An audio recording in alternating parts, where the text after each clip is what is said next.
No, she does. She has me blocked out with me. Don't lock it. Wow. In, you gotta listen. Good morning, everyone. Good morning. Things to do. I am Kim Guild. I will write my info up here too. I'll do it in a little bit, just so you have my email and phone number if you want to call me. But I thank you, first of all, for being here today. I actually really love training. I don't know why, but I do. And I guess when you love what you do and you have passion for it, it makes it easier. And I'm also learning all the time. And so I would like you guys to also share with me if there's something cool you do in your listing preparation. And because you know what, I'm learning all the time and I'm always fine tuning all of this stuff. So real quick, a little bit about me. I have been in real estate for 21 years. I started with Edina Realty 50th in France in 2004, and I was there until 2010, until this office opened.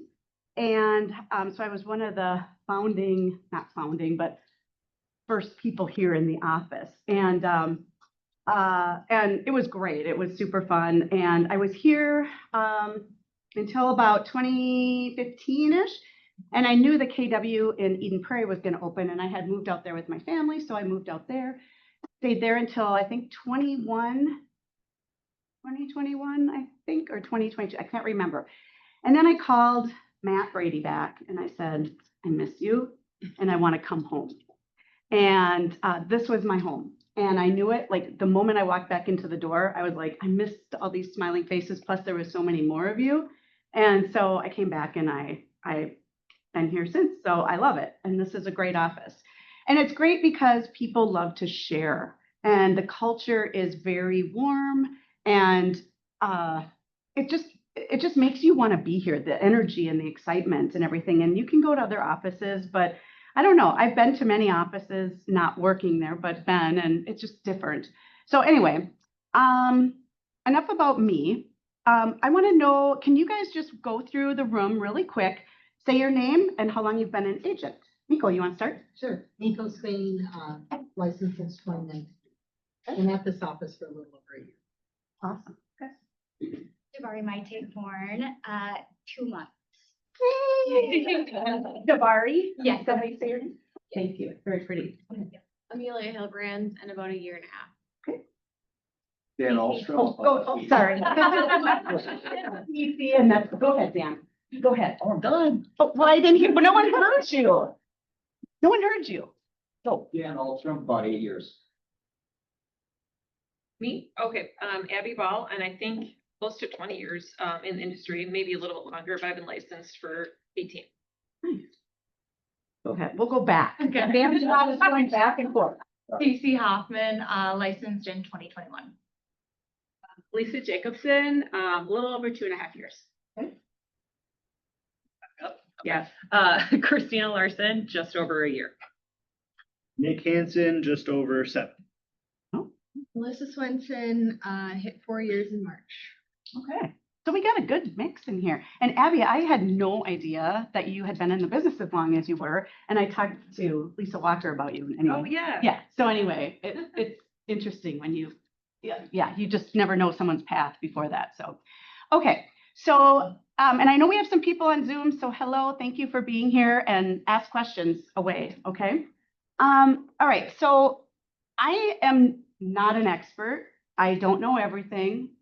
This is my little disclaimer. I'm going to teach you what I have been doing. And like I said, I'm always tweaking it. And so take what you want. I am willing to share any of this. Okay. Any of it. If you want my listing pre-list booklet, I will email it to you. Okay. I know you're not going to put the same words in there because you're not me. I know you're not going to present it the same way that I do because you're not me. So I don't care. I want to help you. If you like things, because guess what? A lot of that stuff in there, I've taken from other people too over the years. So it's all about sharing in here. So I just want you guys to know that. And please smile at me because I'm like very like, I'm looking at you and I'm looking at you and I see just, anyway, I get a little nervous.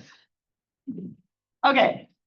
So today what I'm gonna do is I'm just gonna talk about what I do from the moment someone calls me on the phone. Okay. Or somebody refers somebody to me. All right. So, and along the way, like I said, stop and ask questions. I'll try to keep us going. I know you may be wondering why I have all this stuff up here and you're like, yeah, we're not in a marketing class, Kim. Why are you bringing your koozies and all that stuff? I'm going to talk about it and how it is just part of my value proposition and what I do for my clients. So here we go.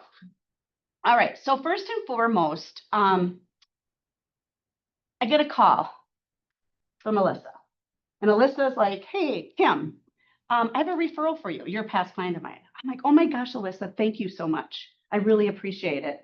And we talk for a few minutes. And I say, and to me, the best way for her to refer someone to me is to do it via email and connect the three of us in email. That is the best way for me. And I know that because I have a much higher rate of converting that person to a potential listing if she can connect me via email. Because I love when people hand out my cards, don't get me wrong, but what's the odds of that person calling me to say, hey, I want you to come over and list my house? So you got to have a strategy on how you're going to get these referrals and how you're going to get these listings. So I'll say to Alyssa, thank you so much for the call. You know, I can't wait to work with a great friend of yours because you were so fun to work with, and I would absolutely love to help your friend. So I'm wondering, would you be okay just connecting us via email? And then I'll just take you off once I respond to her, and then you don't have to be part of the spam email. And everybody's like, oh yeah, sure. So I give them my email address again, just in case they don't have it, and my phone number, and then have them email us and connect us. Okay, so once that happens and I get the email from her, I'm on it like that, like right away, because I know she's going to be sending that. So I'm looking out for it.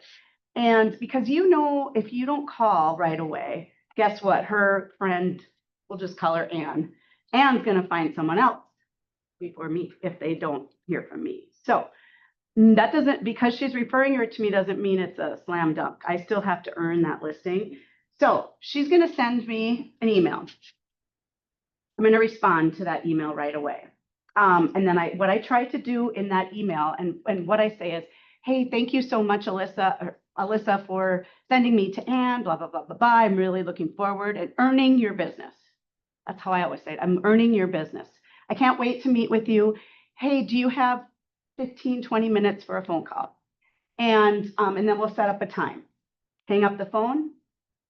And then what I'm going to do is then I'm sending Alyssa a thank you card like this immediately with whatever $25 gift card you want to send or whatever you want to send. I send a gift card. It's easy squeezy.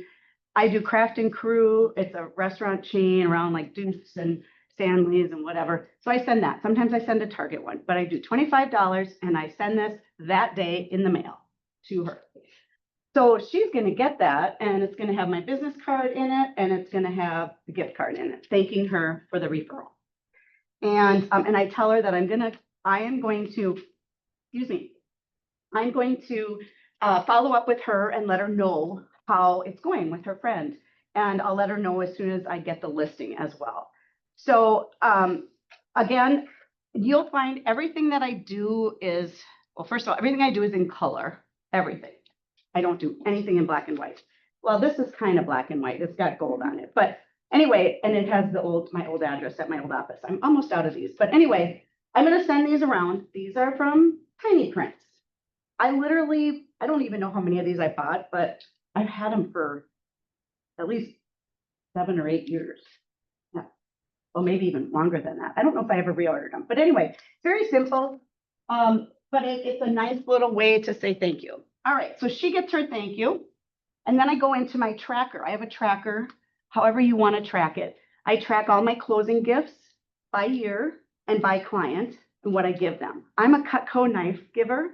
I didn't bring those in here because I think everybody knows what they are, but I give Cutco knives when I have closings.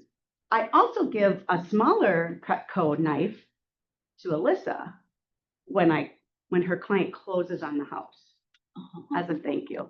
Double whammy. So she's not going to get the 2-piece nice knives that are like over $100, but she's gonna get something that's like $75 or something, $50. And it has on it, my name, my phone number, and KW Edina on it. Now, here's the one thing about gifts. We all know we have a limit, right, of $25, but if it's engraved and it is marketing, I don't know if you knew that. That's how we can get away with Cutco knives. So they're a nice gift. People love them. So what happens now is Alyssa, they have like a spread, it's a spatula kind of bagel knife, I think is what they call it. That's usually what I send. Well, guess what? She's going to be in her kitchen using that knife. And guess what's going to happen when she has people over? Or she's trying to think of somebody, a realtor that she wants to call. I've had people call me based on that knife. They're like, oh my gosh, I had friends over and they were asking about a realtor and I had your knife out and I'm like, oh my God, you need to call Kim, and they're showing the knife. So it's good. It sticks around. It's not going to go anywhere. People usually don't throw a nice knife away, and it has your name on it. So anyway, so she's going to get one of those at the end of the transaction, and my clients get one, but I'll come back to that. Okay. So I'm going to remove Alyssa now. Now I'm dealing with Anne, her friend. All right. So Anne and I scheduled an appointment on, so let's say today's what? What does it say? Tuesday. Okay. So say we have an appointment on Friday at 5 p.m. at Anne's house. Sorry, I have to keep pointing to you. At Anne's house. All right. So now we do the email. I do the email with Anne and we schedule first of all, sorry, I'm going too fast. So I schedule a 15 to 20 minute conversation with Anne. So I call her today. I'm calling her today. And what I'm going to do,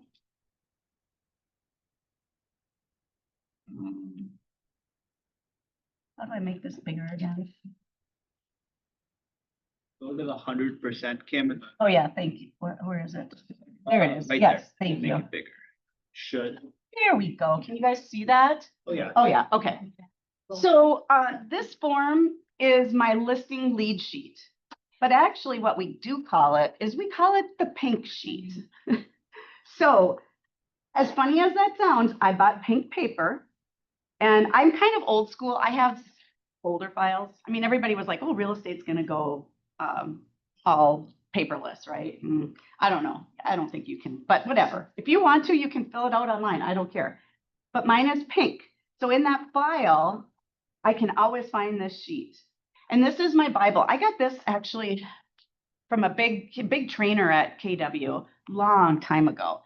And we tweaked it since then, but, oh, and I see we have a typo here, but anyway, this sheet is just for me, it should say hot. But anyway, well, they're meaning listing status. Are they cold, warm, or hot? I mean, they could be, but. Nico, I love you. We got to keep it fun, right? Okay, so anyway, so this listing lead sheet, is my pink sheet is, so I scheduled this meeting with her. So I call her up on the phone and we talk through this whole thing. I thank her for time. And then I fill this out. I said, I have some information I'd like to go through with you, some information about yourself and about your home and about your motivation. Okay. So we go through this, get, all her. So let me just talk through this date. That's today's date. I'm meeting with her. When I schedule a show or go to her house, that's where I put in this date and who it's set by. Now, I had an admin and I had a buyer agent before, so that's why it's on there. You can take that out if you don't want it. Listing packet. And we'll come back to that. So either I'm going to email it or I'm going to mail a hard copy. So I'll come back to that. And then what's her listing status or lead status? Is she somebody that really wants to get her house on the market now? Then she's hot. If she's like a couple months, 3 months warm, cold could be like next summer. But I still want to kind of know where she's at. And then command tags, I think we kind of all know what that is, whether or not she's a Met or birthdays, things like that. Client information. So again, name, phone number, email, her marital status. So if she is married, great. Then I need to get that name and phone number and email. And make sure you get the email and the phone number and their home address right away. And Karen, this is all, you can have all these. I'm sharing all these. So you don't need to take a picture unless, Immediately. well, if you want it that bad, take a picture. Okay. Thanks, Kim.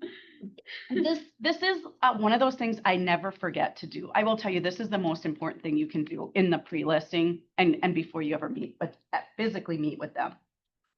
And then we just kind of talk about their motivation. Why are you moving? Where are you moving to? Even if Alyssa told me all that stuff, I don't care. I want to ask her. I want to know what she thinks and what she says and how she feels about things. Are you already working with an agent? Will you be receiving corporate relocation? And are you thinking about selling your home on your own? And you'll be surprised how many people will be like, yeah, we did think about it. And, I don't know, we still might, or they'd say, no, I decided not to. But it's good to know if they're thinking about it, because that may change how you approach the whole meeting. So make sure to ask that question. And then we get down to, on a scale of 1 to 10, 10 being extremely urgent, how motivated are you to sell your house? So what will happen if your home doesn't sell in that required amount of time? I'm sure some of you have heard these questions before, but they're good ones to ask. What will happen? And then if you know the DISC profile, I haven't been using this as much lately, so this is a good reminder to me when I teach these classes, is, hey, so if your partner or your best friend, how would they describe you? And I read these 4 things off. I want to know kind of what kind of personality do they have? A lot of times you can kind of get to know it on the phone as you're talking to them longer, but I think it's really interesting when they tell you who they are, right? Because when somebody tells you who they are, it's usually right. So then I ask them if they're married, have a partner, whatever. I'll say, so if you were to tell me, what do you think your partner is of those 4?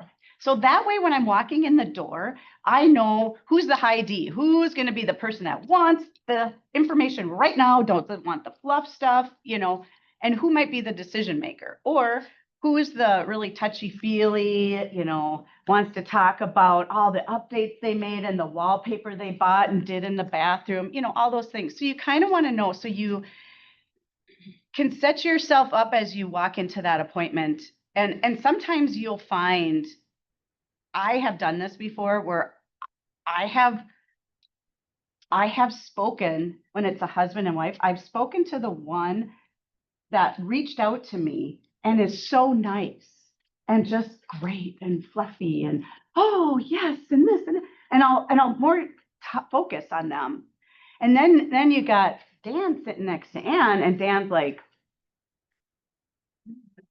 and it'll make you feel uncomfortable, because I will tell you this story. I had that same thing happen where it was relocation. And I walked in and I had talked with her the whole time and everything going. I dropped off some things and I talked to her on the phone. And now I'm sitting down and she's like, so my husband, Dan, will be at the house. I have to relocate to Nashville. So you're going to be working with him.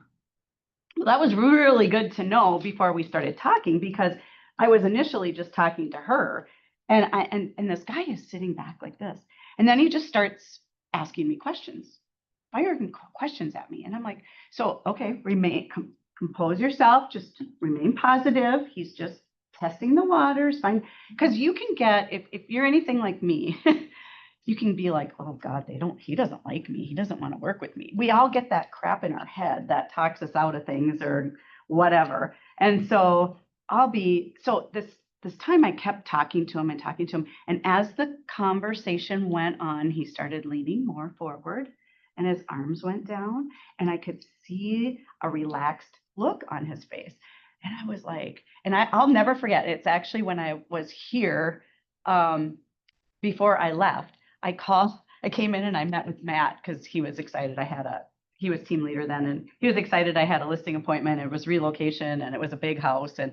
And so I walked in and I'm like, I had to win that guy over, and I think I did, but only time will tell. And literally, I will tell you, I did get the listing, and he and I had so much fun together. He was so fun to work with, but he just had to I just had to win him over. I had to prove to him that I was the right realtor for this. And I didn't let down on talking about, crumble, you can crumble and hide and feel weak. But I kept going with him, and I got him to break down a little bit. So anyway, I told him that story after we closed on his house, because we got to be really, in fact, when I went to Nashville, I met up with them and stuff, and he and his wife, and they're just really fun.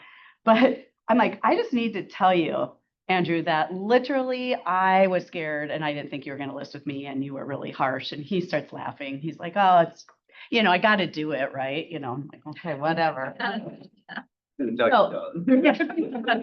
So knowing that stuff ahead of time is kind of nice to know, because then you can be prepared and you're not going to be freaking out when it does happen to you. All right, then I get into, tell me about the house. Tell me, tell me major things that you've done to the house. Have you added any square footage? Have you, what have you updated? And people say, oh, we updated the kitchen and the bathrooms. And so then it's like, okay, so then it's like taking it a next step, right? Well, what's updated? Might be something different to you versus you. So it's like really digging in and asking the questions. Because if the house is not on the MLS, you have no idea. And even if it was on the MLS and they redid the kitchen, well, did they put granite in? Do they have stainless steel? What kind of cabinets do they have? So ask those questions, because as you're looking at the market analysis, that's kind of the stuff you look at, as bathrooms and kitchens are so important. So try to get as much information from them. I always ask about the HVAC, heating, ventilation, air conditioning, roof. And then how old are all the other appliances, things like that are going to make a difference. Hi, welcome. And then I talk about, asking them square footage, how many stories, beds, baths, how long have you owned the house? Does it have a pool? Rate your home on a scale of 1 to 10. So I ask them that question. What do you think if you were to rate your house right now? And some people will say, well, I think it's an 8, but to get it to a 10, I think this is what we'd have to do. Okay, great. And so my goal is to have it be a 10 when it goes on the market as much as we can, right? If it has a railroad track in the backyard, well, we can't get rid of that. The only thing we can do is overcome that by price, or really make the things in the house shine. So, sorry. And then we get into the financials. These two sections here are always fun. So financials. So I talk about, before I get into this, I say, when I come to your home, I'm going to come with a market analysis on your home and my marketing strategy to get your home sold. And we're a team. And I always tell them that, like, I don't want them to think it's them versus me. Because yes, I have experience, and yes, I know what I'm doing, but they have to believe me too. Because if they don't believe me, then they're not going to hire me. And so so what I say to them is I say, we're all going to work together to get this home sold, and we're going to price it together. Okay. And we're going to look at the market and see what's out there, because if we're not all moving towards the same goal, it's not going to work. And I don't know if you've ever been on a basketball team or volleyball team, whatever, and there's always one person that thinks they're the best, and they just go and they're always shooting and everything else, and everybody else is just standing there. And it's like, well, aren't we part of the team too? So that's really what I want them to feel like, because it's a lot of money. I mean, whether or not it's a $200,000 condo or a $2 million luxury home, to that person, it is critical. It's important. It's their money. So you need to treat everybody the same. I mean, granted, there might be some different things you do from a luxury level, and, there's some nuances and things like that. But you know what? At the end of the day, if you don't care, they see it.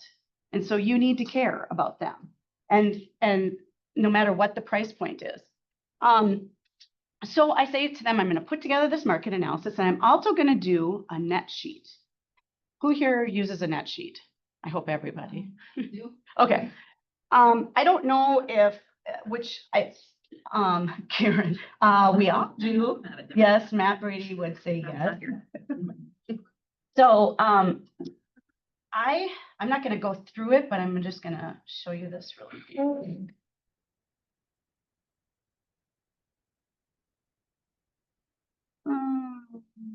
Okay, I'll just use this one.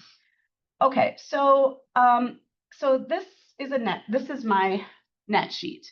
So again, as you're gonna see on all of my stuff, I have the Guild Group, Keller Williams, Edina.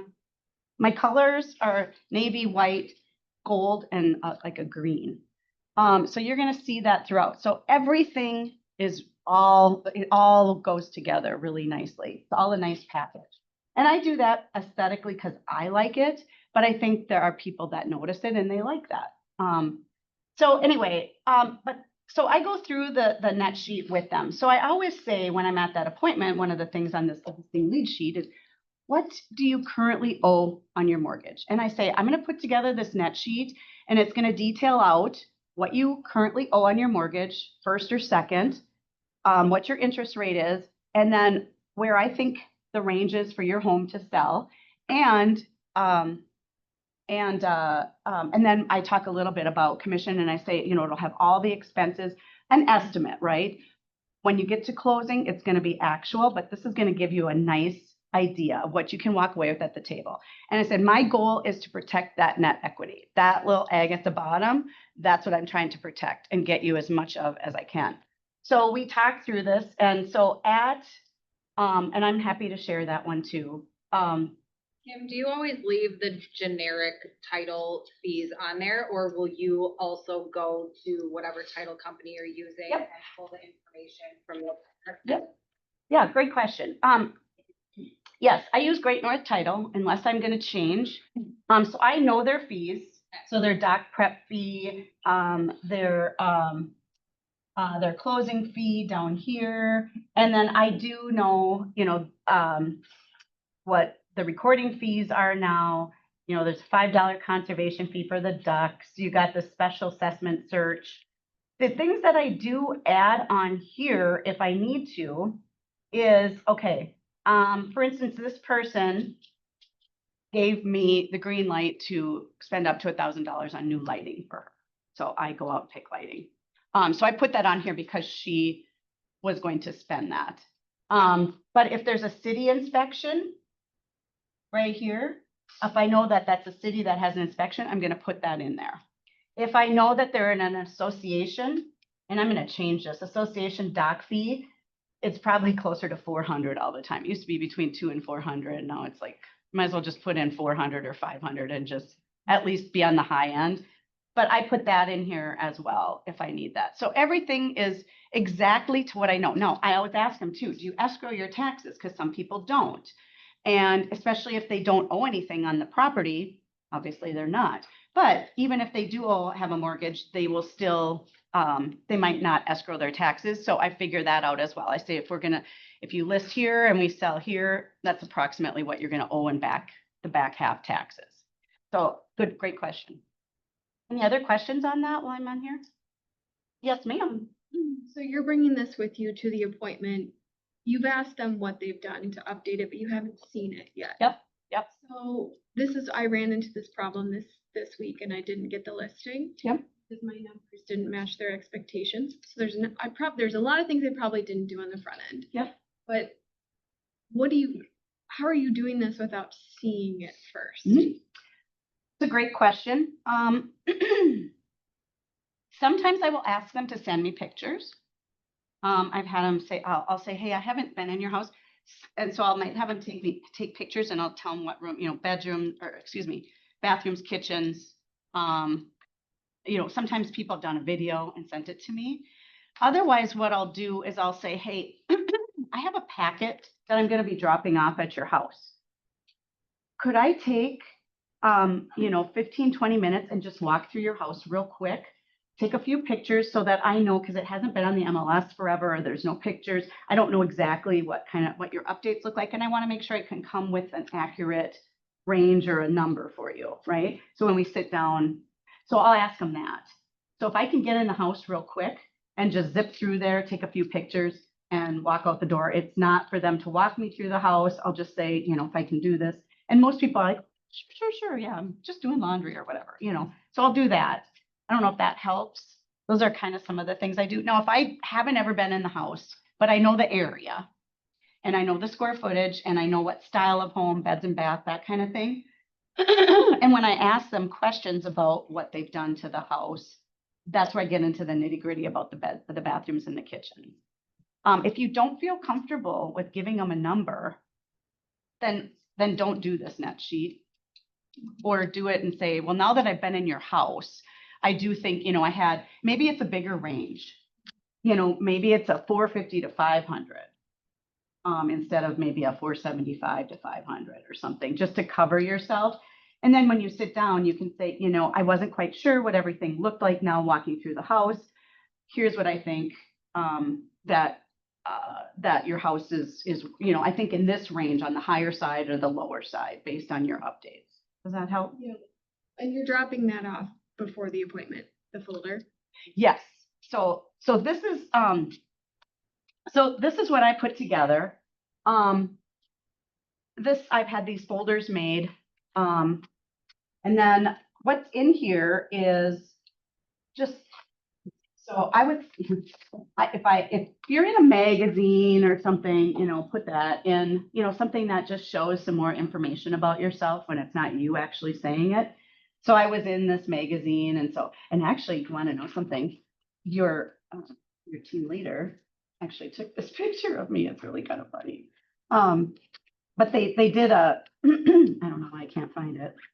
Oh no, this is old, sorry. They did a, this is before that, but they did a spread on me in the Eden Prairie Lifestyle magazine. So I have a few of them left, so I just throw them in here. My business card is here. And then I also, I have lots of little things. This is the Guild Group, just a sticky note pad. And then I do this form, which I can pass this around. This is something I've taken from my lender, who is Lisa Walker with Cross Country Mortgage. She's all about relationships, and that's what I'm about too. And I know there's a lot of agents out there too that like bring gifts to their client's house when they just show up for whatever reason, right? They're just doing business. And so I took this from Lisa Walker, and it's a getting to know you better. And again, it has like their name, and it says legal, because you want to make sure whatever you're putting on the purchase agreement is their legal name and what they want it to say and how they sign. Their phone number, email, which you might have already, maybe not, maybe you forgot to get it, but it never hurts to have it twice. And then it just asks, how many children do you have? Ages and names. Do you have any pets? Bless you. What are their names? When's your birthdays, your anniversaries, your hobby? What are your favorite hobbies, your favorite movies, your occupation, your favorite drink, your favorite candy, and your favorite place to travel? So it's actually really kind of fun to get to know them a little bit more. And I had a client who loved Diet Coke and Skittles. So not every time, most of the time I'd go there, I'd always bring a Diet Coke and Skittles. And she knew I liked something else, so she'd have something for me too. It was actually kind of fun. But it's just kind of a way to let them know that they're important and that you were thinking about them before you drove over to their appointment. So this is in here.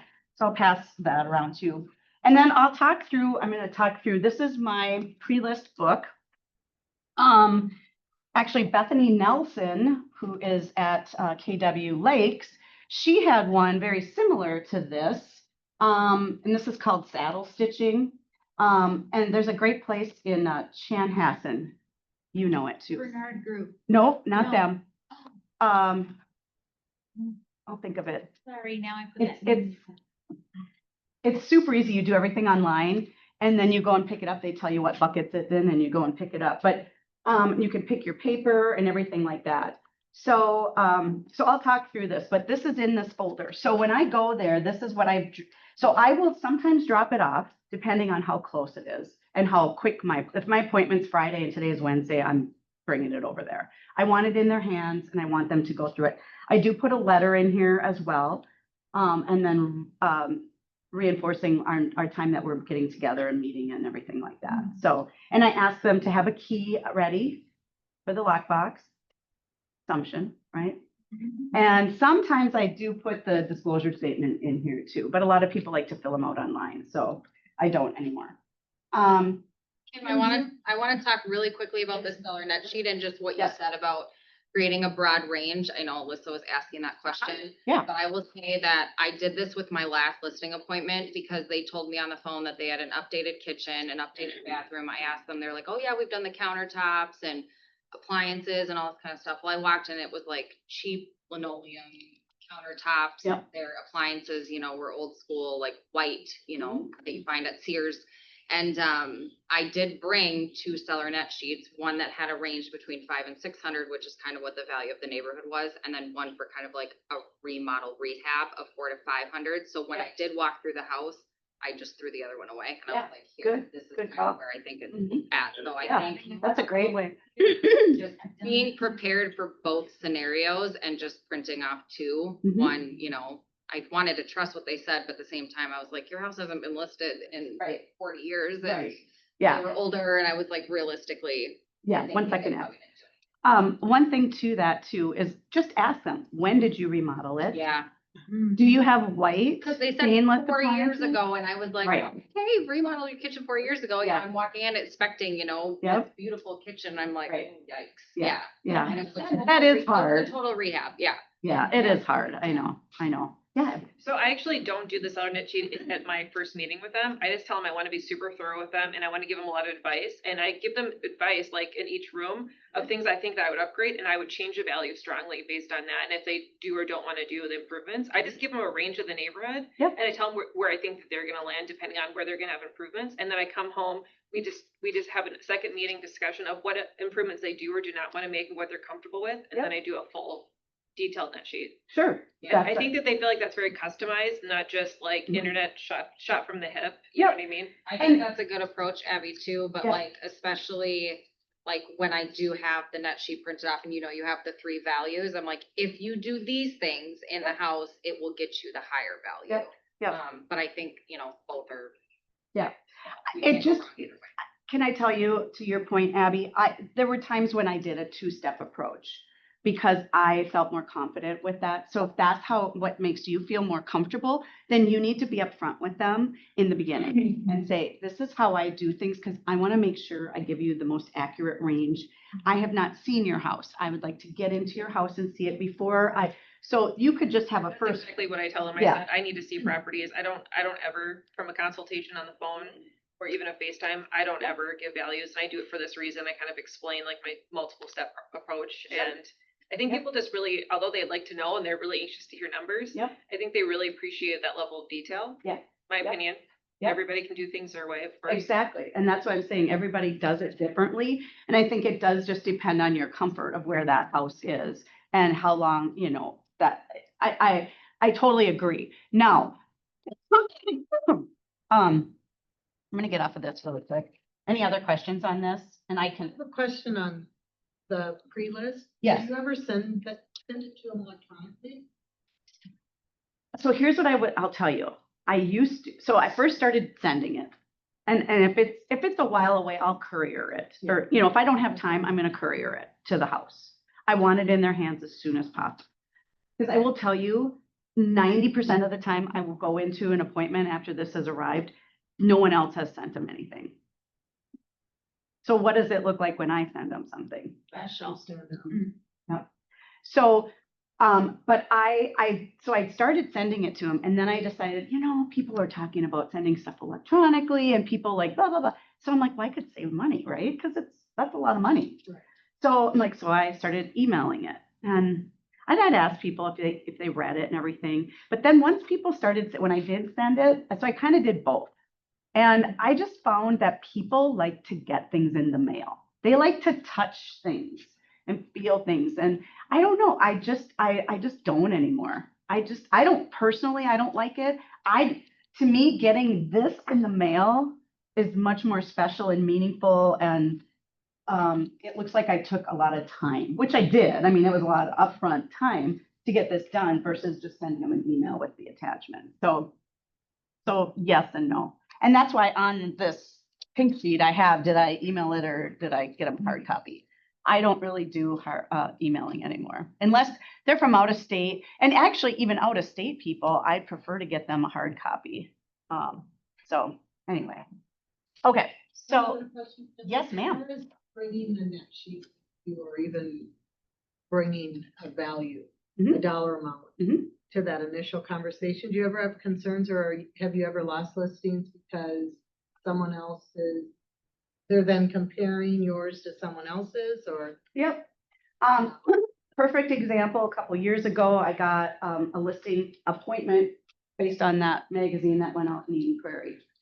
And I went to this listing and I knew they were meeting with other people and I knew the agents. And it was like $100,000 off, you know, of what they ended up Versus other. selling it for. Oh. I think I came in at like 700 and they said, well, I lost it. Rightly so, right? It happens. It's part of doing business. And I don't know, like, I don't even know, like, I think they took some price reductions and it took longer to sell it, but I don't know. I mean, I don't know that I could have done anything differently. Even if I would have sold the house, because I did the market and it And was, to that point, Kim. Yeah. I tell people that you might get agents that might try to buy the listing, and I explain to them exactly what that is, and I tell them, I feel like that is a huge disservice, and I show them a huge sheet about people who overprice and end up with way less money. And I said, it's up to me to get you the highest value, but I'm not gonna lie to you about what that value is. And there's no motivation factor for me to be dishonest, right. because I'm a commission-based person, Yeah. based on a percentage of what I sell, so I am very motivated. And I think that they just love that extra level of communication. I don't use anybody's personal names, like, oh, this agent does this. I just say, you might experience this. So if you see, like, if you're like, wow, this number is exciting, but it seems kind of off for our neighborhood, or Right. we were not anticipating numbers like this. This could be the reasoning behind it. Yeah, absolutely. Yeah. And people really sometimes have one listings because of that. Yeah. Oh, absolutely. Yeah. You just gotta be upfront. I mean, Right. Sounds you don't want to lie. You don't want to come in thinking you got it right, even though you know in your heart it might not be. So just, I think the more you can communicate with people and just be upfront, the better it is. And, you know, and if a two-step works for you, here's what I found. I was starting to lose listings because I wanted to do a two-step. Because people want you in and out and they want an expert. They want an expert for the neighborhood. And so that can be tricky, you know, and you just got to kind of navigate that to the best of your ability. And like I said, if you can ask them, if you can zip through in 10, 15 minutes just to see the house when you drop off your packet and do that and say, you don't even need, you can keep doing what you're doing. I'll be really quick. Do that and then come back for the appointment. That'll help you too. So, okay, so I wanted to come back real quick to this net sheet and I'm talking about this and then I want to jump into everything else. 2 hours. Okay, what's that? I know, yeah, probably. There's just a lot. And then I ask them, how much do you think your house is worth? And I half the people will say, well, that's what, well, I don't know. That's what I'm having you. That's why I'm hiring you. And I'm like, I understand that and I appreciate that. And I just kind of want to manage expectations. What do you think your home is worth? And then they'll tell you, usually. Then I ask them how much their first or second mortgage is, what their interest is on it. How much, you know, do you want to net? Sometimes when they tell you that, it's the commission stuff doesn't really matter. It's what they're going to net. Are you up to date on your payments? Are you the sole owner of the house? If not, who else? Will the decision makers be at the meeting? I will tell you if they are not, don't have the meeting because that will not serve you well. Make sure that unless someone's traveling and maybe they can be on Zoom, but I'm telling you, again, I've lost listings because of that. And I think it's really important to have both parties there because if you're going to sit there and tell your partner exactly what I had to say and all the stuff we had, it's not going to resonate. It's just not. And then do you own other real estate? Sometimes it's nice to know if they have a second home, if they just bought something, because it just helps me know what their education level is in selling or buying. It just helps me. And then these are my favorite questions. How did you hear about my team? What are three things that you expect from a realtor? And you'll always hear communication follow-up and just, you know, whatever, just try to get them to dig deeper. Who else are you setting appointments with? Or are you setting appointments with others and who and when? most people will tell me who the agents are. I said, I like to know who my competition is. And I said, because I'm a go-getter and I want to know. And, you know, I don't say it like in a mean way. And they kind of laugh. And most of the time they will tell me exactly who they are, but they don't remember their names. They're like, oh, Johnny or somebody from Edina Realty and I can't, the other one I can't, you know, and they can't remember. And you're just like, oh boy. And then I always ask when they're meeting with them. I want to be the first one in the door. I want to be first, always first, always, always, always. Because I had just had a listing appointment on Saturday. And I went to, he called and I asked him these questions and he's like, well, I have one other person coming and he didn't want to share who it was. And I'm like, okay, that's fine. And I said, well, you know, he's like, they're coming on Saturday at 11. And I'm like, all right, can I come at 9:30? And he's like, oh, and I said, I like to be first. And he's like, okay, sure. 9:30 it is Saturday morning. So I did it. I got the listing. I don't know if it's because of that, but I had sold some houses on the street. So I have no idea. I didn't ask them, but I'm meeting with them tomorrow to sign paperwork. So that's good. But I like to be first. And they always say the first one in is usually the one that they go with. And they're just, people get a little taken back when you ask those questions. Like, who else are you meeting with? Would you mind sharing their name? And, you know, and I have gone so far as to have Matt, this was before when Matt was team leader, pull like how much they've sold in that area, what their average price point is. Like, do they take a lot of price reductions? I'm never gonna say anything negative about somebody. However, I will talk about those things that I don't do those things, or, you know, just to make sure. And just to make sure, you know, and then if I don't know them, I might call an agent that does and say, hey, what have you heard? Like, what's their style? Like, how do they approach things? I've gone that far. So, any questions on the pink sheet? It is the Bible for me. It gives a lot of information before you ever meet them in person. Okay. So, okay. So once I'm done with that appointment, well, let's just back up. So I'm going to send this, email it. Well, I'm going to probably courier it or drop it off.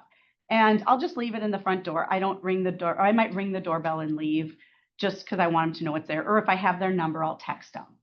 And then what I'll do is I follow up immediately after our conversation. I send them an email and confirm our appointment via email. And I say, let me know if this time doesn't work and we can reschedule. So it's all about the follow-up and the communication, because people, those are the two things whenever I ask, what do you expect from a realtor? Communication and follow-up. And you hear it all the time. And we as realtors owe it to our clients to do those things and to make sure we are. So let's talk about, okay, so that's the first step. Now I'm going to go to, sorry, we're on step one. I'm going to go to other things. So now I'm going to go to their house and have the appointment. Abby, you talked about going to the appointment and giving them a range of,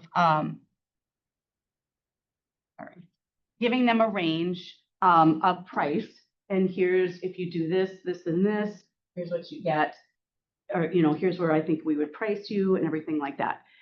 So I do things a tad bit different. And the only reason why is because I got stung on that a few times. So I don't tell them anything that they have to do to their house until they sign a contract with me. Because they take that advice, do it, and then they hire a cheaper realtor. That, and yeah, and it But I sucks. feel like oftentimes only shitty people do that. And Well, I'll see these people rant on Facebook about how shitty their realtor was and how unhappy they were and how they barely thought these things worked out the way they should. yeah. Well, what's that? Yeah. You want to offend people right off the bat, just in case. Right. Yep. And I don't want them to think that I think their house is bad. I mean, I'm always very complimentary of their house. You have a beautiful home. I love what you did here. I mean, I don't lie, but I want them to feel like I would love to be in I that. spin it as changing out this a lot of light to this room and what people will see in here, and not like anything bad about what they have, but just kind of like, this is how this could add value. Yep. You know what I mean? Yep. So one of the things that I do, so I'm not gonna go through, I have a listing presentation and I can show you that, but I'm not gonna take time to go through that right now. And if you want, I can email it to everybody. Excuse me, I'm drinking that stupid bubbly water. So, but once I'm in the house, so they list, they say, yep, we're gonna list with you. I immediately get them. Excuse me, let me back up. We have the listing appointment, okay? I'm leaving that house. Guess what I have in my purse? Stamped, filled out, and ready to pop into the mailbox. Another thank you card. I brought one with me and and I didn't actually have it filled out. I had their name and address, a stamp on it. And so then I could fill it out because then I can say, oh, and it was so great to meet your girls. So, and so, just something personal. And, I look forward to earning your business and I'll pop that in the mail right away. And I just think that's really important.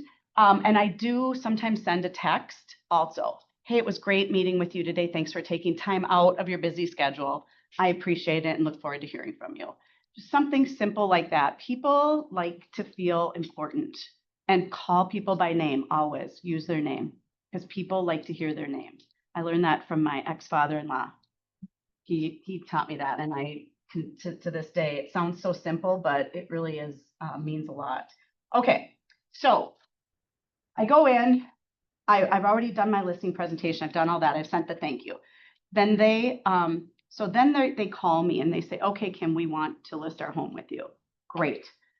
So we set up another time to get together. Now, I will never tell them, okay, I shouldn't say never.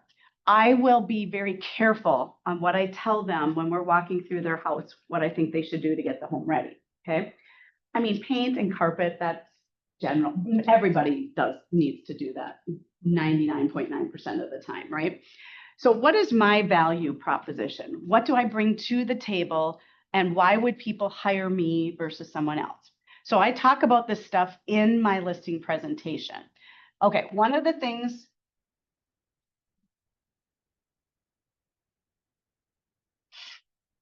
actually, hang on one second. I need to go.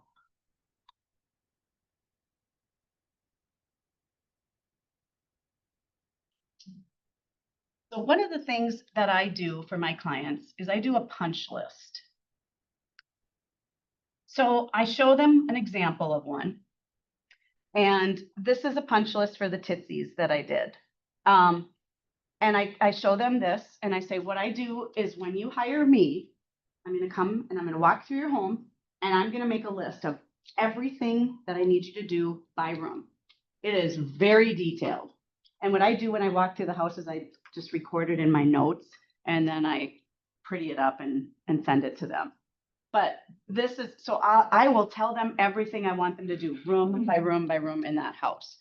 Now, if I'm having it staged by a staging company, that's a little bit different. I still might do a little bit of that, but I'll bring in my staging person to do a consultation. But I show this to people and they're like, and so they're like, oh, wow, that's a lot. That's very detailed. And I'm like, well, here's how I look at this. Now, and this is what I say. I ask them, do you guys bake or do you like to cook? Anybody bake in here? Who bakes? I know Abby does. Say your name again, honey. Jabari. Javari. Okay, so Javari and Abby bake. Okay. What's the most important thing about baking other than the temperature? Ingredients, right? And sticking to the actual measurements, right? Because if you put a little more flour in or a little more baking soda, it's not going to taste the same. So I say, this is my pie, okay? This is the pie, and this is the recipe for the pie. And for this pie to taste great, you need to follow the recipe, okay? But now it's your home, and you can decide, you know what? I don't want to do this, or I don't want to do that. That's your choice, but the pie might not taste as good. And when the pie doesn't taste as good, not as many people are going to want it. So I say this is just like buyers, right? And I'm giving you this list because I know this is what it takes to get your home prepared and to sell for top dollar. And I said, and so we talk through that, and people they're like, okay, great. And I kind of make it goofy. I'm like, oh, here's your honey-do list to the guy or whatever. And they laugh. And it's like, it is very detailed. Now, here's the thing. I don't want to work with people that don't want to do this stuff. Because guess what? I can't do my job as effectively as I could if they didn't do it. Now, do people not do everything? Sure. And it's whatever. But I say that kind of tongue in cheek, that if you don't do, like, okay, if you didn't remove the corner lamp, your house isn't going to sell. No, that's not what I mean. But it's all of it together that works and makes it look great. Now, I also have a storage unit full of staging stuff. I do not have furniture, but I've got small tables, rugs, lamps, accessories, towels, photos, everything that I bring in. So I spend hours doing this kind of stuff. And so once they do this, then I tell them that I'm going to bring in all my staging stuff and I'm going to stage their house. And this could take up to 8 hours. And when I say 8 hours, I got to go and I got to pick out everything that needs to go, pack it up, bring it to their house, unload it, bring it in the house, place it in the right spot, try a few pillows here and there. I mean, it's a lot of work. It's exhausting. And I still wonder why I do it, but I enjoy it. And the other thing is it saves my clients some money. However, though, I did give myself a raise this year, and we'll talk about that a little bit. But anyway, so this is the punch list. So I give this to them. So we talk through that. And then once I give them that, I'm sure there's a faster way to do this, but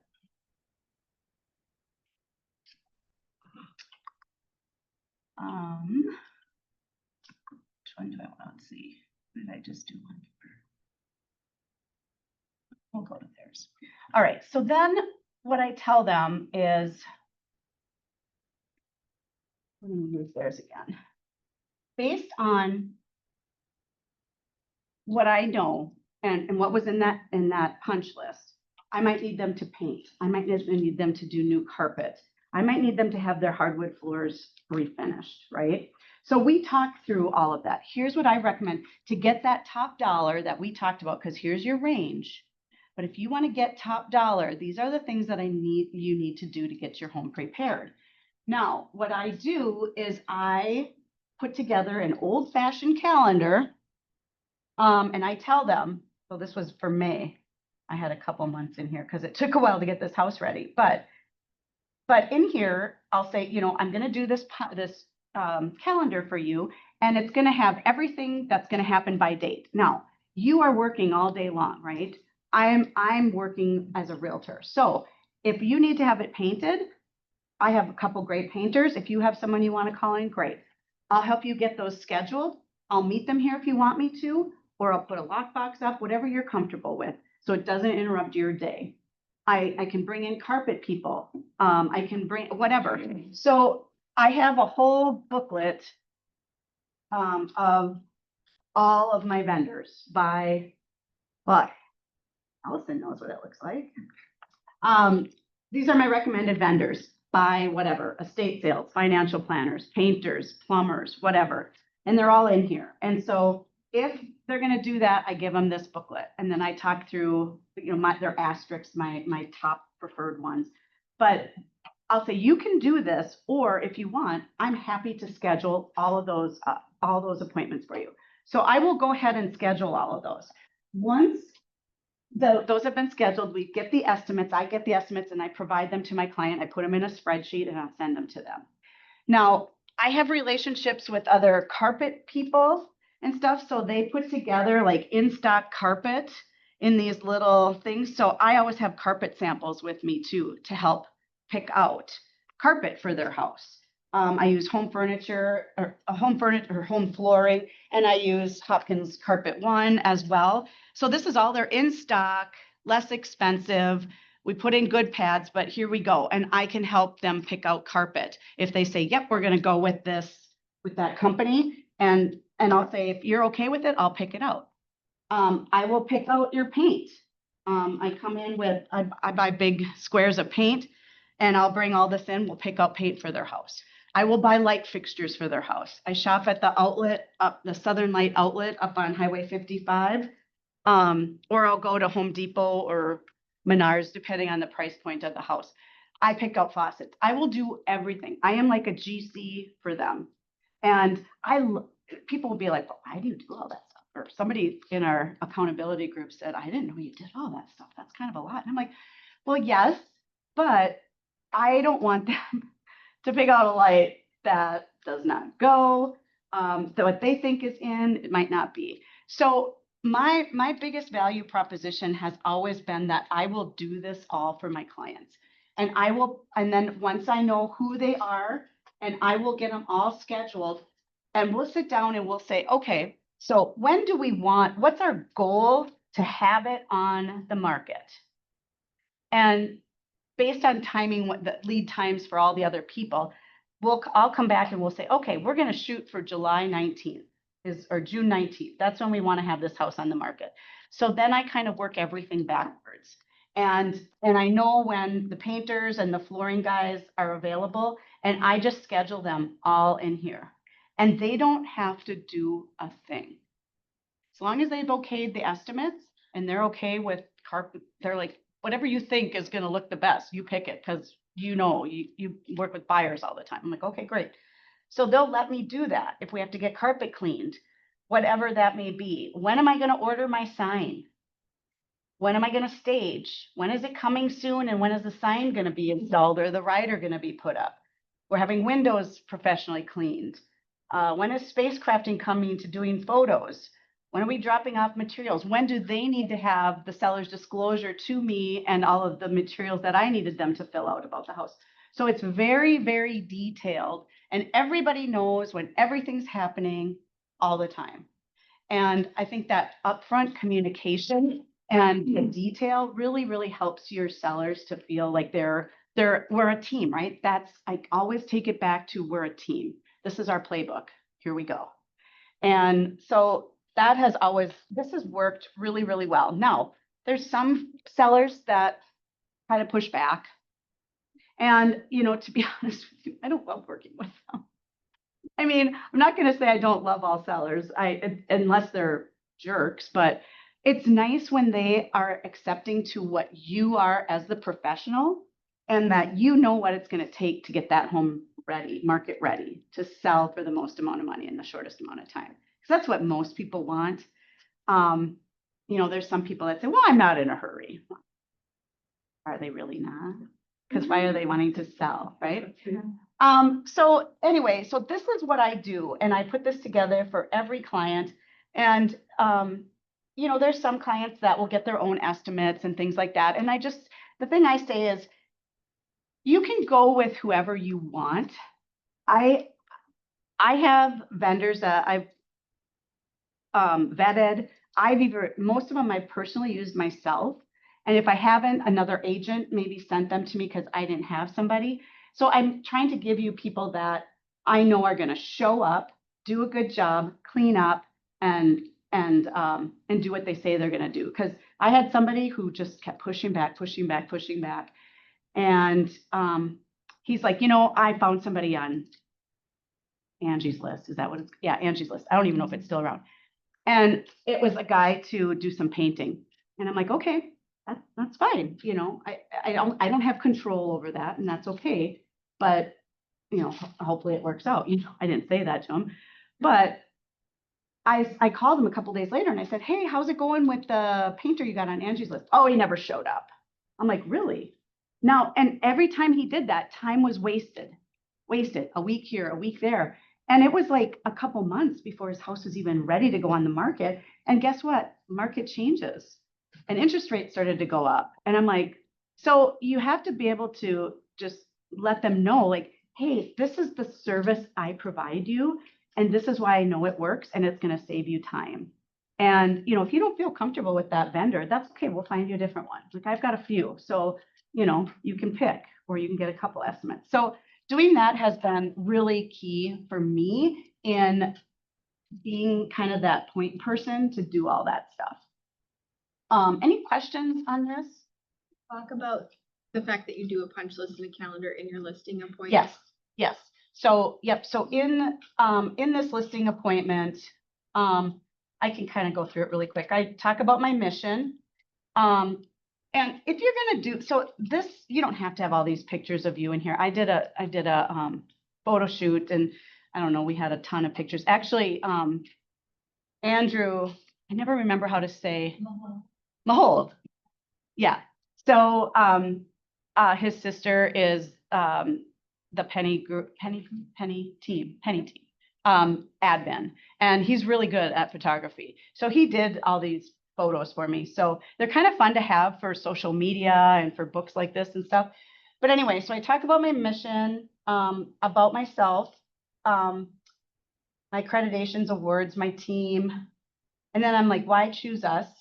Because it's all about you. And I want them to know it is always about them. I want them to know that is, I have my stats. And then steps to sell. So I talk about this, finding a realtor, doing a market analysis, recommendations for getting your home ready. So when I talk about that, I talk about the punch list. I show them an example of it. I bring examples. Scheduling photography. I tell them I don't take any of my own photos there, and I use spacecrafting pretty much religiously, and I show them different photos. Reviewing terms, accepting the offer, normal close times, in transaction, so inspections, we talk about that, and appraisals. One of the things that I talk about, and if you, just my tip to you guys, I don't even know what time it is. Time is it? I saw you up. Like 10 after 12. Okay. Well, if anybody has to go, you obviously can go. I'm sorry. You know, you think an hour is enough, but I always talk to people about inspections, and I let them know that one of the things that I do when they sell their house, and if it's contingent inspection, is I ask that agent right away, have you used this inspector before, or is this somebody your buyer came with?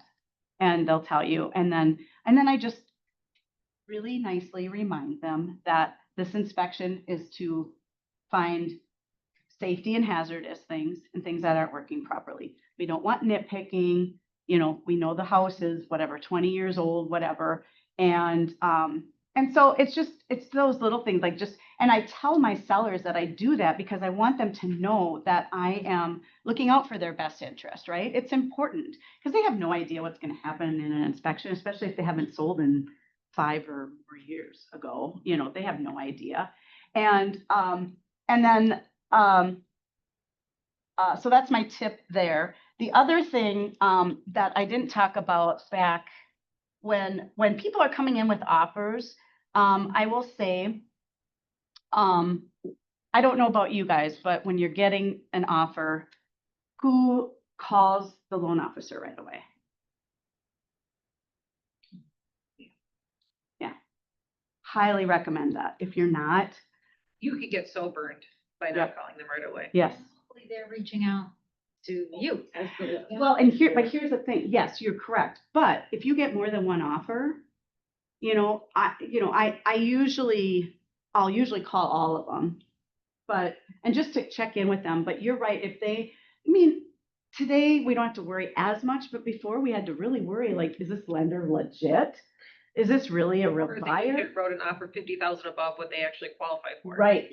Yeah. Yeah. Because they do pre-approval letters. They just put the address. They don't say how much it is, right? Yeah, exactly. And then I say, well, here's the terms that they provided us. They said this price, this close date, this written statement date. Can you perform? Can you do all those things? So I ask them that. I ask them if they do, if their client has been fully underwritten, meaning not automated underwriting, actually went through an underwriter. So I highly recommend, if you don't work with a lender who can fully underwrite your client up front, find one, because it wins you offers. And what I mean by that is I'm just using my lender as an example. She underwrites everybody. The file goes to an underwriter, they underwrite it. Now, the only thing we're waiting on is the appraisal and title. So she can say, hey, our client is fully underwritten, and if this doesn't close, she has a guarantee. You don't have to have the guarantee. That's a nice to have. But to know that your client is fully underwritten, that's awesome. And, but anyway, back to, so I'm always calling and you need to tell, the thing is sometimes we just do things and we think everybody does that, but not everybody does do that. So make sure you get the credit and you tell your seller, hey, when we get an offer, here's what I'm going to do. I'm going to call these lenders. I'm going to make sure blah, blah, blah, blah. And then also I'm going to make sure, that this lender is communicating with me so we know where this buyer is throughout the transaction. And I've had pushback from other lenders saying, oh, I'm not gonna give you updates. And I'm like, what? Like, I had this one, it was a credit union in Wisconsin, and she thought I was crazy. She's like, well, we'll give the buyer's agent updates and he can get them to you. And I was just like, wow, like, anyway, whatever. But you just want to make sure so you can help this get to close, right? And keep your sellers up to date with and in the loop with everything. Does anybody do anything different when they get offers with lenders or? I mean, I would really highly recommend definitely calling. Yeah. I actually background check, if I don't know, I know like some Twin Cities lenders, Mhm. right? Mhm. But if I don't know them, I do a little background checking to see how experienced they are, who their team is, what their reviews are online, and I give that feedback. Yeah, absolutely. I mean, I've worked with some lenders many times, not personally like with my clients, but I've worked across the table, Mhm. and I'm like, I feel very confident with this person. They did a great job for this many files. Yep. Yeah, we definitely talk about the financing and how Mhm. I tell my clients it's all monopoly money until you're at a closing table and things are signed. Mhm. So Yeah. there's no value until then, and Yeah. so. Yep, absolutely. That's a good point. Because if you have to take a price reduction or the offer comes in lower, Yeah. oh, it was 640 and now I'm only going to get this. Well, you never had the 640. So No. yes, it is monopoly money. I mean, yes, we were hoping Right. that 640 would be the number, but maybe it is only 615 or 620, whatever, so the more you can manage your clients and the more you can do for them and tell them, don't be secretive about it. Because guess what? That's where you get the credit and they trust you and they know you're looking out for their best interest. Always. Let's see here. We kind of talked about inspections, appraisals. Appraisals. Does anybody ever drop off information at the house about the house when an appraiser's coming? I do a full update sheet, every single thing that was done to the home that brings value, and I leave out a plate of NILA waivers, which is weird, but I do it. And sometimes appraisers call me and say, thank you for that list. That was so thoughtful, and it made my job easier, and it's a slam dunk. Yep, for sure. They appreciate that because then they don't have to do a lot of the digging. And most of the time they know the number before they actually come to the house because they've done the market analysis. And now they're just coming to verify measurements and things like that. But leave any information if there's anything you can drop off. I've even called the appraiser and, and said, hey, you know what, I have some information, but I can't get it to the house. Can I just email it to you? And they're like, absolutely. Yeah, send it over. Yeah, Karen. I was just gonna share that, many appraisers certainly are very good at what they're doing and they know how they're gonna go about it. So I include in the short letter, this is just to help support you in your endeavor with information that you don't maybe have at your fingertips. Absolutely. And Yep. especially when we were recently in that crazy market with all the multiple offers or whatever. Yep. It was helpful to share like the market of the moment experience. Yep. Because then that would help justify those crazy numbers that were going like Yeah. that. Yeah. And usually they're appreciative. We're not Oh, yeah. to do your job or offend you, but Yeah. hopefully this is helpful. Absolutely. And to that point, if an appraiser calls you because they're just trying to verify something for one of your listings, call them back. Yeah. Call them back.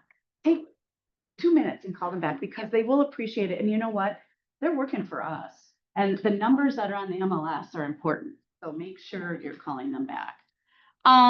Okay. So like I said, if you have to go ahead. And I'm sorry, I'm gonna. So I took a class this summer. Who was in there? Karen, were you in that? It was that 7-week class. Oh, Nick, you were in it too. What was that called? Never ending referrals? Yes, never ending referrals. So I added the promise. Does anybody remember this from the class? So I added this in. My promise to you is simple. I'm committed to providing you with the most extraordinary real estate experience you can imagine. My goal is to exceed your expectations, making the process, bless you, making the process as seamless and stress-free as possible. In return, I ask for two things. First, if I deliver on this promise, I hope that you'll be compelled to refer me to your family, friends, and neighbors and colleagues, whether they need a trusted real estate advisor, a service provider, or guidance in buying, selling, blah, blah, blah. And then second, your feedback is invaluable to me. If I fulfill my promise, I would be honored if you if you left me a 5-star review, as it's the greatest compliment I can receive. Now let's also share that what the promise is not. It is not a guarantee that everything will go perfectly. Challenges may arise, but what I can promise is that I will be your dedicated partner, guiding you through every step and overcoming any obstacles together. Love it. So I kind of tweaked it a little bit, but it's just, I don't know. I never asked for referrals in the beginning or reviews. I always ask for them at the end, and it's like, it's just nice to throw it out there. And you So can get referrals while you're in the transaction before yeah, losing people, because that's happened to me. absolutely. Yeah, absolutely. And then I just talk about my 16-point marketing plan. Okay, so really quick, I need to update this photo, but I use in any price point, typically, I do a 2-post luxury sign. It costs more, it looks better, it stands out, it makes me stand out from other realtors. It's just kind of part of what I do. And if you have not checked out, what's his name? Dean, the new guy. Oh. Kevin, no, what's his last name? I have his cards. Real, Front desk. yeah, keeping me posted.net. It's a new sign company. And I think I talked to, did I talk to Nick? Did I talk to you about it? It was somebody in our accountability group. 'Cause I remember you talking about it. Yeah. So anyway, because Continental is just charging nickel and diming people, and their signs haven't been great, and they've just kind of been lackadaisical. And this other guy I got referred, I think Julie Brad started working with them a long time ago. Jeremy James has worked with them a long time. And now so now I know your team is, I just switched, and somebody just posted it, and I said, oh, you should call them. Harry just. Harry. Oh, Carrie, that's who it was. Yeah, yeah. 2-post sign holder. Yep. It's still got those guys to hang your panels. It slides in it. Oh, okay. So they put that in it. It fits in it. It's like a frame. So you do give them your panels? Yeah, they have my panel. Yep, yep. So they install the sign, put my panel, and then I gotta go and put it in my coming soon. Yeah. Rider. Yeah. Have you ever had an issue with that type of sign with like the post? So twice now, where they've removed the post, they damaged the electrical fence. Oh, well, what, Yeah, for dogs?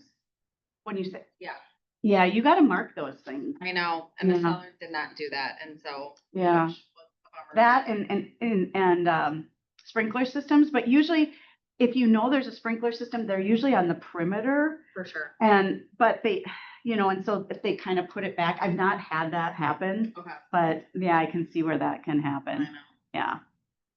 Yes, Did you say, I'm sorry, I missed this, Yeah. do you put in a double post for every single one you said? I do. I didn't, I just have a listing that is coming on in Maplewood. It's a townhome. I didn't there, but they allow the 1-post sign. But I don't know, they cost more money. So I have it in my budget. I get it. It's maybe money I could be saving, but it's just part of my brand, I guess. And then, talked about a market analysis. Oh, Kubicasa. Who's using Kubicasa? I know you guys do. What is that? Okay, so Heard of it. Kubicasa is an app on your phone. You can download it. And basically you walk through the house and you take a video and it measures and gives you floor plans of everything. $15. Wow. Oh. Your basic layouts are free now with your MLS. Yeah, but it's the light one, Kubi, C-U-B-I, and then C-A-S. Get confused by the measurement. I'm not gonna lie. The way they are presented, I'm like, that math doesn't work. Like I need help. Yeah, sometimes, yeah. From the app? I mean, Yeah. The home report they send you, I don't get that. it's very confusing to me. I just look at the bottom of of the floor plan and it tells you what the square footage is, and then it'll tell you what it took out because they weren't finished. But I know that can be confusing. Sometimes when you add up the exact measurements that it gives you, it's actually higher. I'm like, what are you doing? I don't Yeah. understand. Yeah. It's very confusing to me. But yeah, I found out from Nikolai on it, but it's great. And they do have it now. It is part of the MLS, but it's only the light version. And I think it gives you a floor plan, but not the actual measurements, if I am correct. So I was so excited that it was going to be on the MLS, but then when it was the light, I was like, but it's $15 and you get it back in 24 hours. And you literally like walk through the front door. I mean, it's so easy. It's just keeping your phone straight, and it'll tell you if you're walking backwards, don't do that. And if you're too close. But do decks and patios. yes, garages. Yep. Amazing. Very cool. Those are tricky to measure in the bright sunlight. Yeah. Yeah. I know. And you get that whole floor plan, and you get it, if it's a 2-story house with a basement, you get all 3 levels, and it gives you all, it's like the best thing since sliced bread. I was like super excited about it. Yeah. Thanks for coming, Dan. So that's kind of fun. Not in your packet, right? This is what you're presenting in person. These slides here. Correct. This is in person. Is So, it on your laptop? Yep. Or yeah, most of the time I'm at their house. Buyers, I try to get here in one of the rooms. But yeah, I have it on my laptop. Yep. And we talk. So we talk about all of these. We talk about Kubi Casa. I talk about my concierge service with the marketing calendar that I showed you. We talk about staging. I do have some befores and afters in here. I do the home highlight cards. These are old. I do have the guild group on the bottom now, but if you don't do these, do them. It's so easy. Oh, yeah. They're little 4x6 cards. I used to put them in frames a long time ago when I first started. I put them in little red frames because of Keller Williams colors, right? But all my colors have changed. But now I just tape them on the wall, and they highlight things you can't see, important things like, oh my gosh, the roof is 2 years old, or they just painted the whole house, new lighting throughout, whatever you want to highlight. That it's a gas fireplace, it's not wood anymore, or whatever. And I will tell you, I get compliments all the time from realtors, or saying like, oh my gosh, those were so helpful when we walked through the house. And the sellers love them too. So, I tell them I want to bring more value. I want people to understand why your house is priced like it is. Not that it's overpriced, but these are the things they're getting that they might not see. Central vac. Okay, well, to somebody that might not mean something, but to some people it does. Surround sound that you can't see. An invisible dog fence, right? Like things like that. Anything that is worth talking about, and upgrades that they've made most recently. The This agent, would be a silly question, sorry. I was just gonna say the agent showing the property, it might be brand new and not know how to pick these things out. So That's a you're great, helping them. yes, absolutely. That's a great. That's where I was gonna go. Like I had a showing this last week where a buyer wanted to go see another house. He had just found on his app. It just came on that day. So I didn't have the time, to get to know the home, right? So for example, we went in this home, they had no home highlights anywhere. So I was sitting there on my phone trying to look through everything instead of like giving my client the time and answering his questions and being with him as he's going. I'm trying, it's more professional. It gives you as the buyer's agent more time to give your client the time that they want. Yeah, absolutely. Absolutely. Yeah. What were you? You use a special kind of tape. Yeah, it's a good point. I just use regular Scotch tape. Yeah. Okay. And I put them on 2 corners. I put in a small amount, and I've never had them damage paint. Yeah. And I'm very careful of. Or painter's tape was I a think thought, it- but then that's yeah. thicker, but. But I mean, I've never damaged my walls with Scotch tape, and I have No. Keller work all over. Yeah. And I'm careful. I don't just like, when I go through, I don't just rip them down. I kind of take them nice and slow. Yeah. Yeah.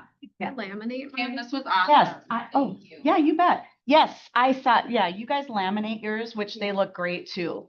Yeah. And it just kind of helps with the adhering. Yep, yep. I use thick paper, so I use, like, I don't know, like card, like this kind of card stock. Yeah. I print them on, so yeah, it's just thicker. Sure. So they stick. Yeah, you bet. Thank you, ma'am. See you soon. Okay. So I do use that. So I put those up. The other thing I didn't talk about target marketing, social media. I do videos. Marketing pieces. So this is a brochure that I do. Again, everything's in color. I don't put prices on these. Well, if it's I usually don't do these. I used to put them in my houses all the time, but I just use them for open houses if I have them. But I do a booklet, and I forgot to bring it. I do a booklet, and I can show you in a minute, where it has all of our information in it. I do choose your neighbor happy hours if they want them. And it's also an open house, so the first hour will be just for the neighbors to come through. Sometimes I do wine and cheese. And then the next couple hours or whatever is open to the public. And I send out invitations to the neighborhood. And that's, here's the deal. If things are selling so fast that you don't have time to do that, but if it's on for like a couple weeks, it's kind of nice to do. And then I talk about seasonality. This is my favorite graph. I'm a numbers person, and people like numbers. This is the percentages of closings per month. And to some of you, it might surprise you, and some may not. But I will tell you, everybody's like, oh, I'm going to wait for the spring market. Well, these are percentages of closings by month. So it's not like it's that much of a difference. Right. And I update this every year from the MLS. This is something I got.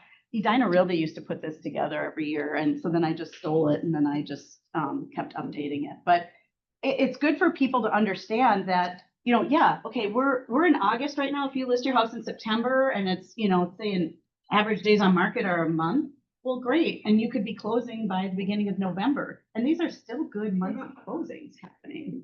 So it's good to be able to provide that with that information. I don't know why I have that in there anymore. I talk about staging and how important it is. And I have befores and afters of different homes that, and the prices that they sold and for how quickly, how many days on market and what we did. So they can actually see, like, this is what we did. Like this particular home in Bloomington, it was an older couple. They lived in their house for like 40 years, needed painting. The hardwood floors needed to be redone. And we did have it professionally staged. And I picked out lighting. I went to the lighting store. I did all that, picked out paint. I had picked out carpet. They were older, and and their daughter and son and daughter-in-law's brother bought with me. So I had history with the family. So the son was like, you just need to do what Kim tells you to do. And they did. And we listed the house at $899.9, and in 2 days we sold it for $975. They were ecstatic. They were ecstatic. So, when you start saving these things, when you go into a house and you take pictures before you stage it, save those because it's really fun.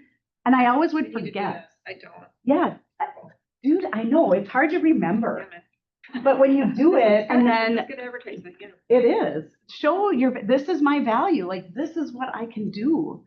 And that's what they need to see. So that's why it's important to know what is your value proposition. I mean, this is the grossest thing. This was in Eden Prairie. Now, it did take a little longer to sell this house, but it was in the dead of winter. But this is this bathroom, and over here was a hot tub. It was the grossest thing ever. And she had one other bathroom in the house, and it wasn't that nice either. And I'm like, we gotta just rehaul this. So we literally had someone demo all of the tile, take out the hot tub, get rid of the sink. The only thing we saved was the actual shower stall and the toilet that was in there. And then this is what it looked like. I picked out all of that stuff, the hardware, the lights, the whatever, the tile for the shower. I mean, and I had my vendor come in there and do that. So if you can do that kind of stuff, that helps a ton. So, that's kind of that. And one other thing I just wanted to show you, and then I know you guys, thank you for staying. And like I said, I can sit here and talk about real estate forever and ever. Let me, Make sure you also get to, the raise that you gave yourself. Oh, yeah. Oh, yeah, we got, oh, Need that earlier. oh, sorry, yes. Good point. I have a question. Yes. Do you have your clients sign anything for your items you stage with? Because I've never had a problem. I bring a lot of my personal items along with sometimes a stager. Yeah. And most recently, something I think Mr. Seller liked disappeared Oh, and they can't find it. yeah. And I'm like, well, and I have nothing signed. I have no inventory sheet or anything Sure. like Yeah. that. Stage only, we bring it in the day of photos. Stage. Oh, That's okay. how we do it. Yeah. Yeah, because really the photos are the first impression, right? And if we can't, because we don't have enough to do every single house that we're. Mm. Right after the photos? Yeah. Oh, okay. Yeah. I've never done that because I wanted it there for my open houses and showings. I understand Yeah, that, but when I you save have like everything. 11 lists, like we're a team, so it's different. And we Mhm. just, we have bedding, cover their bedding, so they don't have to go buy it. Pillow, like you should come check out our storage room. You can see how like, we have clothes for closets so that they look nice. And this is if they're vacant, right? No, we okay. have, like the buff and fluff. Oh, okay, sure. Yeah. Yeah, Yeah, yeah. but it's Oh, literally just for photos. Love that. Yeah, and you can do that. I mean, I know you guys have we were just talking about that app to do virtual staging. Yeah, and they look really good. Yeah. I mean, because there's photographers that do the virtual staging, but like spacecrafting wants $75 a photo. And I'm like, that's a lot. Where this is through an app that Alyssa was just telling me about. And it's pretty cool. I haven't used it yet, but I have a listing coming on that I think I'm going to use it for. But I stage and I leave it in there and I leave it until the appraisal is Yeah, done. that's what I do. Yeah. Exactly. And then has any of your stuff got missing or So, damaged? no, I haven't. I've had I've had people good ask if they can buy it. I mean, you could put little stickers on the bottom of everything, if you really wanted to, but I've never taken inventory. I don't know. I I don't guess, think it's a bad idea though. no, I don't think it is either. And then it helps you remember what you need to get back. Yeah. It's true. I mean, I always Yeah. know because I'm pretty whatever. Yeah. But when I went over there and they're like, "Oh, we don't know where this is," I was like, "Oh, interesting." Yeah. Yeah.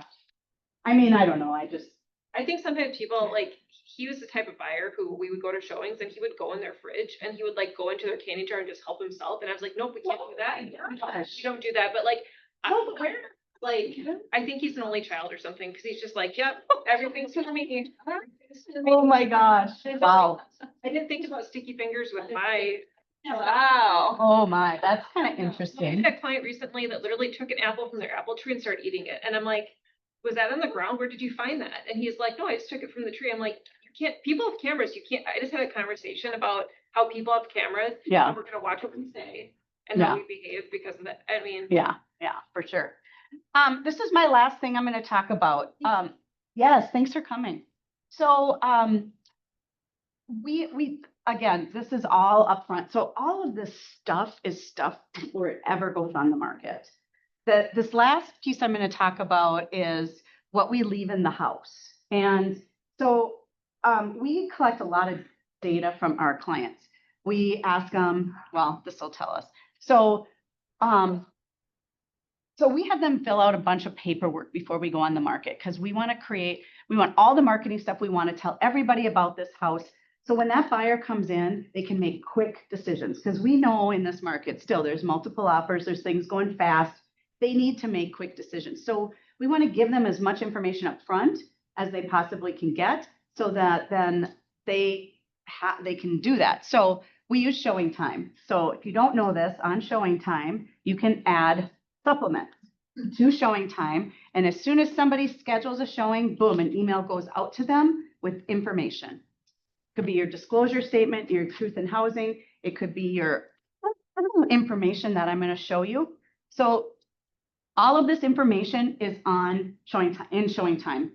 We put it in there. And so Karen sets up a showing. She's going to get this immediately right after. So she's going to see it once. She's already maybe seen it on the MLS because we put it in as a supplement. So that's 2 times. The third time is this booklet. It'll be in the house. So they get 3 times, 3 places they're going to be able to see this information. So we put together this booklet, and in it is school information, utility information, home updates, and then we say prepared by the current owner because we don't want to be responsible if something was wrong. Home highlight or home and neighborhood information, again, prepared by the current owner. Your disclosure statement and truth in sale if you have, if you're in a city that has it. So we put in the nearby schools and how far they are and a phone number. So they can make a call if they want to find something out about the schools. Utility information. This is based, and usually we have in here based on how many people. So this would be based on 2 people. Here's their electrical company, average per month. We want to get that information because people are always asking, they just want to know how much is it going to cost to live here, right? And then we get appliances. Everybody's always like, it's all these things that I was been asked over the years. We just decided to put it in one thing. So, roof, HVAC, and then whatever they can tell us, however old things are in the house. And then we ask them these different questions. What and where are your favorite parks and recreation areas, favorite shops, improvements that you've made to the house, and the top things maybe you enjoy. We ask them the top 10 things they enjoyed most about their house or the neighborhood. And then if they want to write a letter to the buyer, they can put that in here. And then we put in their disclosure that they filled out in the truth in housing. So, and it's on that thick paper again that I showed you, and it's, put together with this that we have in the office. And it's just a nice look, and on the top, it just says, please leave it in the home. And that just sits on the table for them. I always put business cards in there, and I always leave some of my pens because people like to make notes. And A letter from the seller. yes. And it's a whole little stand. Oh, sure. Yeah. Because often the agents don't send them anything. Yes. That's a good idea. It like Yeah. romanticizes the home Yes. That's a great call. emotionally. Yep. We do, like I said, everything in color. We put frames out, which a lot of people do now for the shoes. We do booties too. So we have a box of booties if they want to wear those instead. What does that say on the back for Oh. your pint glasses? It's that. Nutritional value or Yeah. something. Yeah, they're kind of funny here. They're really fun. I have a great guy that does all this stuff, and we kind of came up with some of that stuff. Some of it was already on some of the other glasses, but When do you give this? at closing. So they get the knives, they get glasses. When I meet with them for the first time at their house, I bring them a journal. So I have journals. So I said, this is your real estate journal, so you can make all your notes in here. I bring pens. I give koozies and jar openers. And I also sometimes put together these little bags. Oh, I know what I forgot to bring. And then I have golf tees and stuff, little bags of things. I did do a brochure. I meant to bring it. I did a tri-folded brochure that I bring when I go to networking groups. Instead of giving them a business card, it has a lot of information on it. I can go grab it and put it in here, but that has been really kind of fun. I had one a long time ago and then finally updated it, but I can pass any of this around, or if you want to see it, you can come up here. I don't care, whatever you want, but I can send out any and all of this stuff. I'm just trying to think. The other thing, the only other thing that I really find, like I said, when they fill out that get to know you form, I do bring treats a lot, and it's really kind of fun. I had the person who's this is their house too. He loves the peanuts from Costco, those fancy crunchy peanuts. I don't know if any of you have bought them in the big tin. Oh my God, they're so delicious. If you buy them, you're gonna get hooked. But anyway, they're like $7 a bucket, and I love them. And he's like, I really like the Costco peanuts. So like, every other time I go there, because we were working for quite a while to get his house ready, so I bring him peanuts, and his Yeah. wife liked to knit. I feel like those personal touches go a long way. So like I call them energizer touches. I tell my Yeah. clients I'll be energizing you because I know it's a lot of work. And if my clients are older and they're leaving house after 30 years, it's a lot of work and emotional. And Mhm. so I bring a fresh sourdough bread I make from scratch and then jam from my house. I'm like, all right, can I stop by? I know you guys are packing today. There's some fresh sourdough bread and some jam. That's awesome. So just, that's what I do. Yeah. I'm It's like those probably personal like an touches. F minus for like swag. Like I have no swag. Like I've never. It's all redeemable. Yeah, I know. An F minus. I love it. You said you give some of the swag before, like the journal you give. Yeah, I bring that to our listing appointment so they can take notes in their journal and their pen. And then, yeah, a lot of this stuff. So I have these recycled bags that I put, this is my gift bag. So I bring in one of these and it'll have my Cutco knife in it, and then like these and pens and the glasses. I give 2 of those glasses. And then I put tissue in it and I put a gold ribbon on here because gold is part of our color. And I have little house. It's all these things. I have these little house shaped paper clips that I pin their card on here. It's like it's just all this stuff. It's just, Just a fun detail. but it's like, it's all those, it's in the details. I mean, we all know that, right? Like, it's kind of like when you think about a black dress, right? You could wear, like if this dress was black, right? I could wear flip-flops with it and a baseball hat and it'd be fun. Or I could put on a nice necklace and earrings and some high heel pumps and it'd look it differently, right? And so it's all about what you do, the details and how you make, and it's, I don't know, it's just who I am and it just works for me. So, I mean, that's just the biggest thing, is really finding what works for you. Bring like the carpets and the paint stuff to your listing appointment. So, I don't bring them to the listing appointment, but when I go back to do the punch list, I bring my bag of all of this. Yeah. Yep. And these, might change. I've got mid price range and higher. And I tell them, I'm like, you're selling your house. We're not going to be putting in some really expensive carpet. I don't want it to look like flipper carpet and feel bad, but the pad will be good. So it's all about the pad. But it's all in stock stuff that they can turn quickly. And it's just having vendors like that you can call, and that they're like, oh, it's Kim calling. Yep, we'll get over there and measure because we know you needed it tomorrow or yesterday. How that goes. But I want to mention something that I started doing that's been a game changer. yeah. Is I create a quick video intended for the agent who's going to show it. Okay. So as soon as they schedule, I send it to them and say, thank you so much for scheduling this. I know you're busy. You might not have time. Play this in the car, play it when you're drinking your coffee in the morning, but Right. I want to make you look like a rock star. And I do a quick run through of the highlights of the house. Oh, nice. And the agents have appreciated that so That's cool. That's very, so do you send it like via text or I email? send it via text to a link to a YouTube video. Nice. That's a great idea. I love that. Yeah. Very clever. Then they go in with their client, they're like, and these floors. These are Right. all different. They already know what wood How they many are. don't take time to look. No. I just make it easier for them to sell it to you. I think that's really important. Yep. I've never done a video, but I do Yeah. like a call and a text and an email, so they know like what updates are there, and it just makes it easier for them to sell it. That's our job, right? Is to sell the Yeah. house and therefore help the buyer's agent sell it for us. And then I always We're not tell there. my sellers, have the temperature really comfortable. Yes.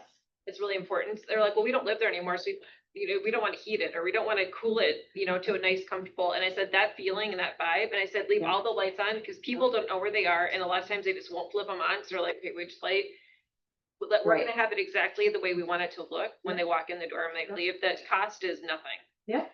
and it's like Absolutely. pennies.